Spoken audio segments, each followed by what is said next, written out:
Okay, I would like to explain about the setup as a reverse of living waters cult and how the money streams are generated and how the money flows. I was not working as such, but I was part of the committee. I was the secretary committee working with the finance team, which is comprises of the chairperson, secretary, and the treasurer.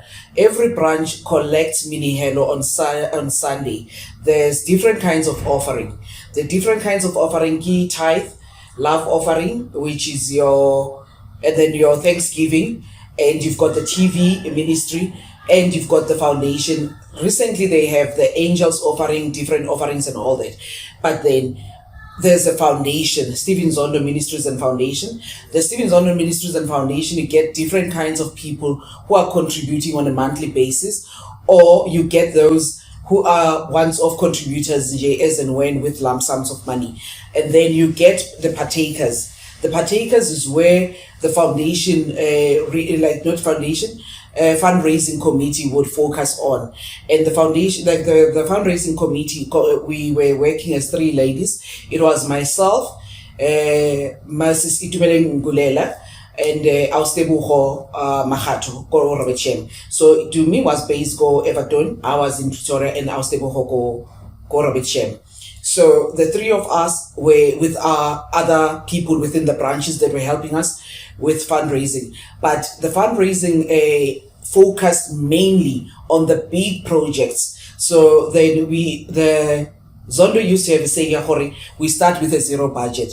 What does it mean? When there's a crusade on average would cost about 600,000 then to go on a crusade. When he says we start on a zero budget, it means we have to fundraise to get 600,000 to go on a crusade to Venda, to go on a crusade to. You're not checking the coffers, nothing. We don't touch the money that is coming in from the tithes and the offerings and all the forms of offerings. So the money that is needed, you phone the partakers and say, okay, fine.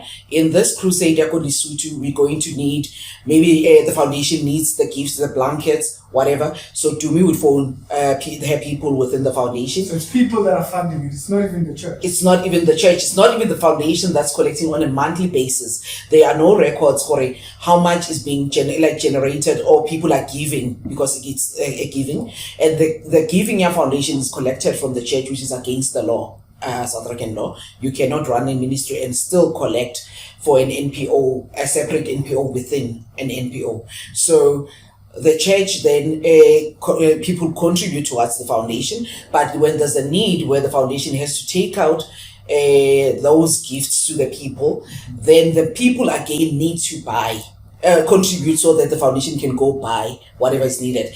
And the very same partakers that are putting money into the ministry would be phoned to say, okay, we need transport for the workers, we need transport for praise and worship, we need the chairs to be hired that side or whatever. So the people would have to chip in. So the money that is collected in the church doesn't go there. So again, just to highlight again for people that don't understand, the money that has been collected is not doing that. This is new money acquired. Yes. To do that. Every time there's a project, you have to start phoning different people to get contributions towards that particular project.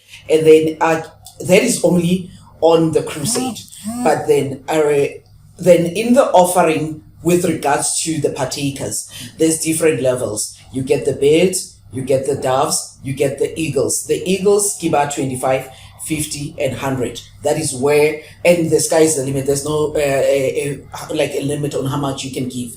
That is where I was personally operating with the eagles. And then the doves, the birds and the doves, those are the ones that we're giving on a monthly basis, 100 rands, 500 rands here and there. Those are the people on a monthly basis. But the interesting part is the foundation is not part of the church, is entirely owned by the Zondo family. It's Nkosana and other people who are standing in for Uzondo, but it does not belong to the people of the church to think, we're going to benefit. No, it's separate.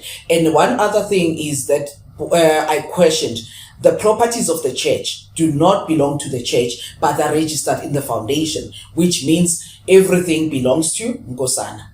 So, and then you get again the Nkosana being the son. Nkosana being the son of Bafana Zondo.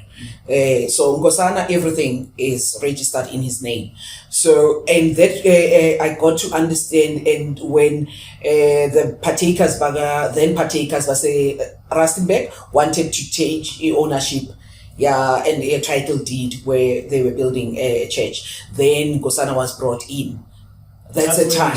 Yes, okay, all these properties that are being bought are bought in Nkosana's name. But to the church. To the church, yeah, the money that's been taken, we are building. Building for who? It's actually for Nkosana. Inheritance. Yes, and there was other streams of making money in the church. So you get the fundraising where we are telling people, we're building Vision 2020, the big auditorium that is coming up in the Val and all that. And then initially, the budget that was needed was about 90, it started to 84 and then became 92 million rands that was needed for the building. And then it moved to 140 million. And then 140 million rands that was needed to build. Not Naira. No, not Nigerian Naira. No, we talking South African rands. And then the last time I went to the fundraising, he wanted me to tell the people, we need 200 million, and I couldn't justify that. So it just keeps increasing. It keeps increasing every year, and at 140, I would tell people the longer it takes us to get to the target, the more the building stuff is going up in prices, inflation and all that. Then the price keeps going higher and higher. I could justify a fraction of that, but double that amount I couldn't, and I couldn't even go and present the plan on the last fundraising meeting. And it had not changed, by the way. What has not changed? The building plan. No, the building plan had not changed. So everything was like exactly the same and how it was supposed to be. But then the amounts kept on getting higher and higher. And there were other forms of robbing people. I can say it now because at the time I didn't know.